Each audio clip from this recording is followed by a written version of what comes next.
Good morning সবাইকে। আমি তোমাদের পেন্টস চ্যাপ্টারটা আগে শেষ করেছি, দিয়ে ভার্নিশেসটা শুরু করেছিলাম। ভার্নিশেসটা আজকে কমপ্লিট করব। তো ভার্নিশের মধ্যে আমরা স্পিরিট ভার্নিশের পদ্ধতিটা পড়েছি আগের দিন। আজকে আমরা ওলিও রেজিনাস ভার্নিশ এর প্রস্তুতিটা পড়ব। এর প্রস্তুতি, তাহলে প্রস্তুতির কি পদ্ধতি?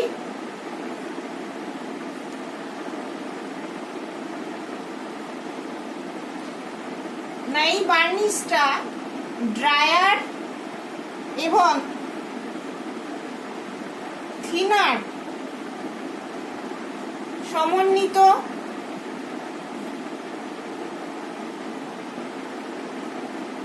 প্রাকৃতিক বা কৃত্রিম রেজিনের দ্রবণ। এটা ড্রায়ার এবং থিনার সমন্বিত প্রাকৃতিক বা কৃত্রিম রেজিনের দ্রবণ, এই ওয়ালি রেজিনাস বার্নিশটা। এবার হচ্ছে কিছু প্রাকৃতিক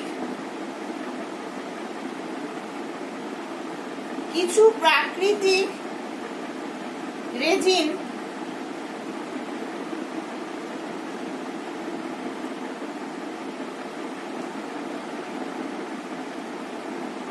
তেলে দ্রবণীয় নয়, যেমন কৌরিগাম। এটা একটা প্রাকৃতিক রেজিন, কৌরিগাম। সেটা তেলে দ্রবণীয় নয়। সেক্ষেত্রে কি করা হবে না, রেজিনকে আলোড়ন সহ 300 ডিগ্রি তাপমাত্রায় উত্তপ্ত করতে হবে। উত্তপ্ত করা হবে যতক্ষণ না ফেনা ওঠা সীমিত হয়। তাহলে অতক্ষণ অবধি উত্তপ্ত করতে হবে 300 ডিগ্রি তাপমাত্রায়, যতক্ষণ না একটা ফেনা ফেনা ভাব না আসে।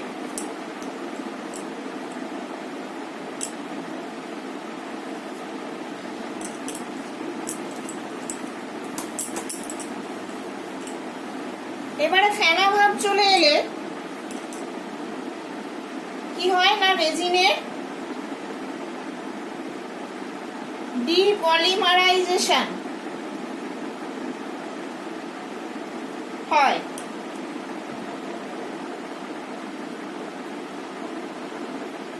এবার এই উত্তপ্ত রেজিনকে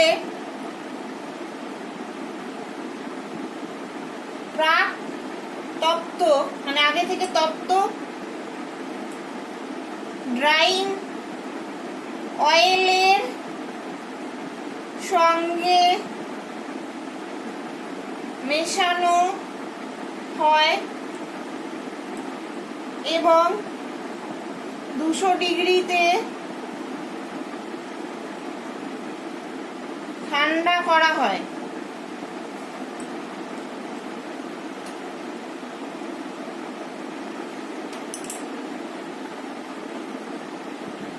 থিনার এবং ড্রায়ার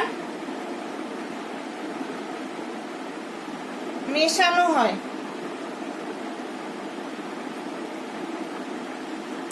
আর প্রাকৃতিক রেজিন যদি দ্রবণীয় হয় তাহলে প্রাক তপ্ত তেলের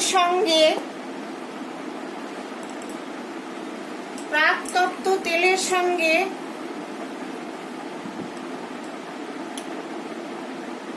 রেজিন মিশিয়ে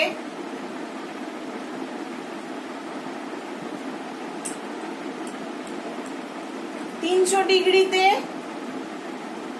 উত্তপ্ত করে নির্দিষ্ট সান্দ্রতা আনা হয়।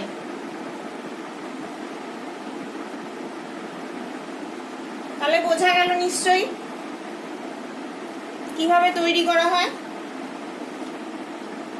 এবারে বার্নিশ গুলোতে আমরা কঠিন রেজিন ব্যবহার করি, মানে হার্ড রেজিন।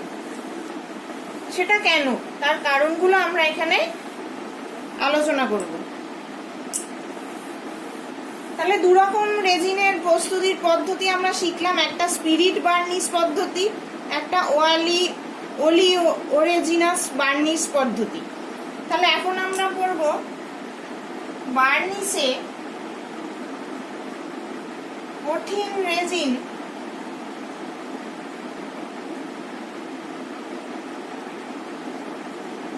ব্যবহার কারণ কি কি না, সেই কারণগুলো হলো: 1 নাম্বার, শুষ্কায়নের সময় সংক্ষেপ করা। 2 নাম্বার, আস্তরণের কাঠিন্য বৃদ্ধি। 3 নাম্বার,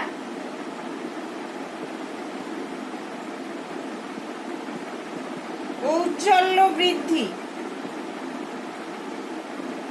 4 নাম্বার, আর্দ্রতা সহতা বা ময়েশ্চার রেজিস্ট্যান্স বৃদ্ধি। আর একটা হচ্ছে টেকসই করার জন্য আমরা হার্ড রেজিন ব্যবহার করি।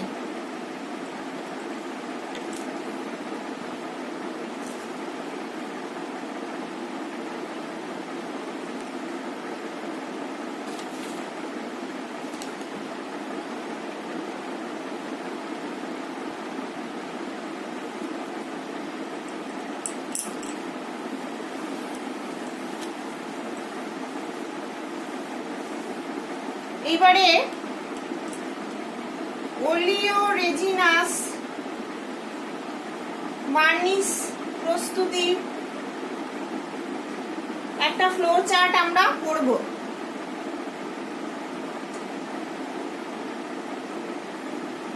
এটা আমরা অদ্রবণীয় একটা রেজিন নিলাম, যেটা আমরা বললাম যে কৌড়ি গাম, এটা অদ্রবণীয়।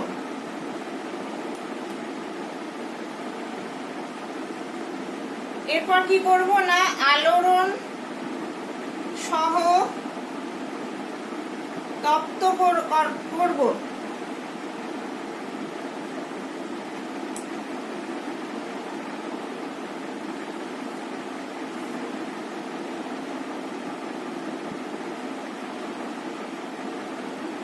মিশ্রিতকরণ প্রাক তপ্ত 300 ডিগ্রি ড্রাইং অয়েলের সাথে। তোমাদের পরীক্ষা এলে এরকম করে লিখে দেবে, তাহলে ভালো নাম্বার দেবে। এরপরে কি করব না, থিনার ড্রায়ার যোগ করে শীতলীকরণ করব 200 ডিগ্রিতে। 200 ডিগ্রি 300 ডিগ্রি থেকে 200 ডিগ্রিতে শীতলীকরণ করব থিনার ড্রায়ার মিক্স করে। তারপর করব পরিস্রাবণ, তারপর কয়েকদিন থিতনো, কয়েকদিন থিততে দেব।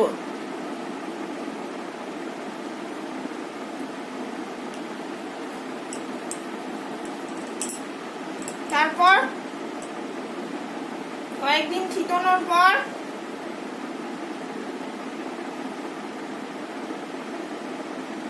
ড্রায়ার অ্যান্টি স্কিনিং পদার্থ যোগ করব। তারপর হচ্ছে কৌটোজাতকরণ, কৌটোজাতকরণ করব মানে কৌটে বদ্ধস্ত করব, তারপর প্যাকিং করব। তাহলে এইগুলো হচ্ছে আমাদের প্রত্যেকটা স্টেপ ওলিও রেজিনাস বার্নিশ প্রস্তুতি। তাহলে তোমাদের বার্নিশটাও কমপ্লিট করলাম সিলেবাসে যতটুকু আছে।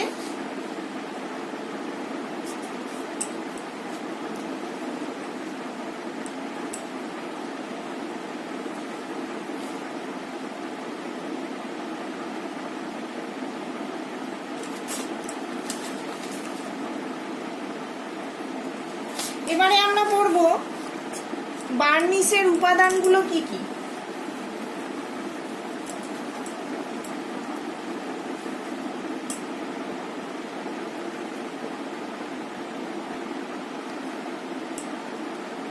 তাহলে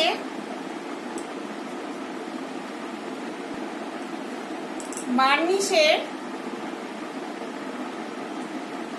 উপাদান সমূহ আজকে আমরা করব। তাহলে কি কি উপাদান দিয়ে বার্নিশকে তৈরি না, 1 নম্বর আস্তরণ সৃষ্টিকারী পদার্থ অথবা ফিল্ম ফর্মিং মেটেরিয়ালস। তার মধ্যে কি কি থাকবে না, তেল, তেল আর তার সাথে কৃত্রিম রেজিন। এতে কি কি থাকবে, তেলের মধ্যে থাকবে লিনসিড, টুম, ক্যাস্টর।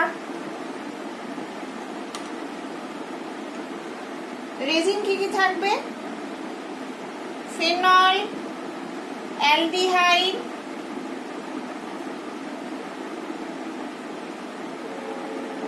ক্যাস্টরে থাকবে অ্যালকিড রেজিন। তেলটা ক্যাস্টর হলে রেজিনটা অ্যালকিড রেজিন থাকবে।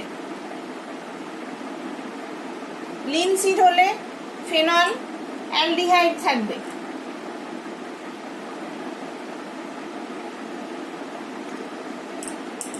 তাহলে আর এদের তাহলে ভূমিকা কি,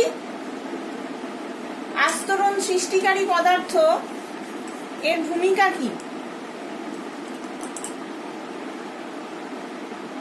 বার্নিশে এদের ভূমিকা কি না, এটা একটা সংরক্ষক আস্তরণ সৃষ্টি করে অথবা বাইন্ডার হিসেবে কাজ করে আমরা বলতে পারি, বা আস্তরণের স্থিতি স্থাপকতা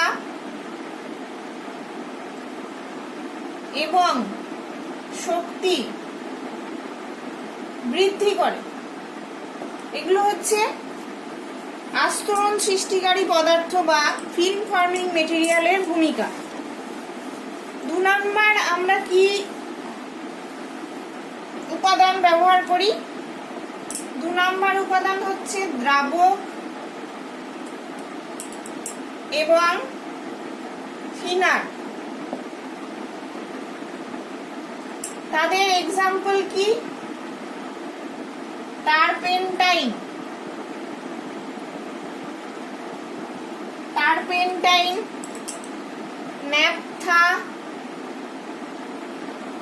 ন্যাপথা, কেরোসিন।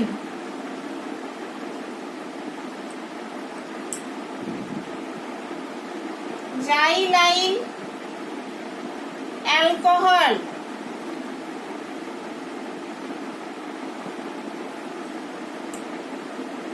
এদের ভূমিকা কি,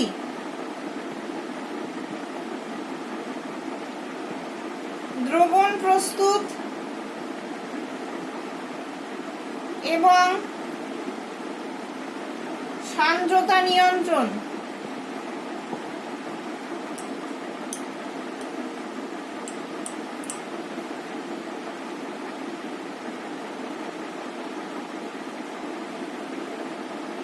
তাহলে দ্রাবক এবং থিনারের ভূমিকা হলো দ্রবণ প্রস্তুত করা এবং সান্দ্রতা নিয়ন্ত্রণ করা ভার্নিসের। 3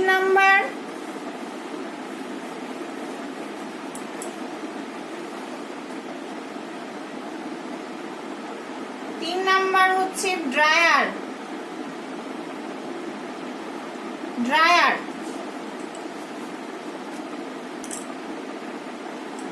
কোবাল্ট, ম্যাঙ্গানিজ, lead, zinc।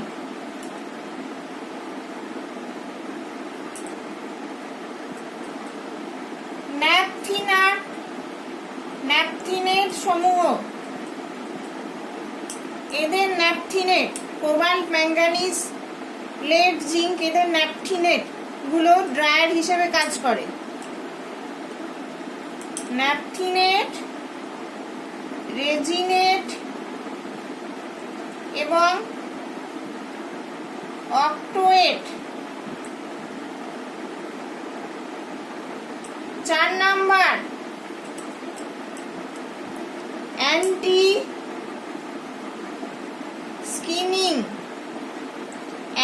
স্কিনিং পদার্থ,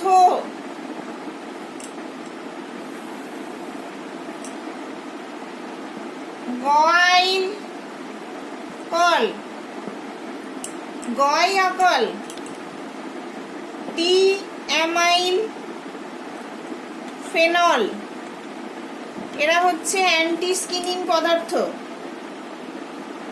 ড্রায়ারের কি কাজ না, ড্রায়ারের ভূমিকা হলো শুষ্কায়নের হার বৃদ্ধি এবং বার্নিসের আস্তরণের কঠিনায়ন।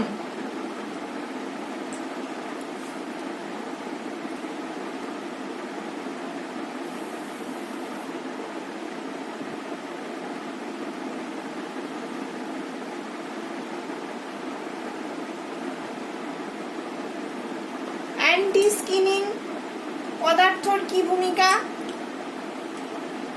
না, আস্তরণের দ্রুত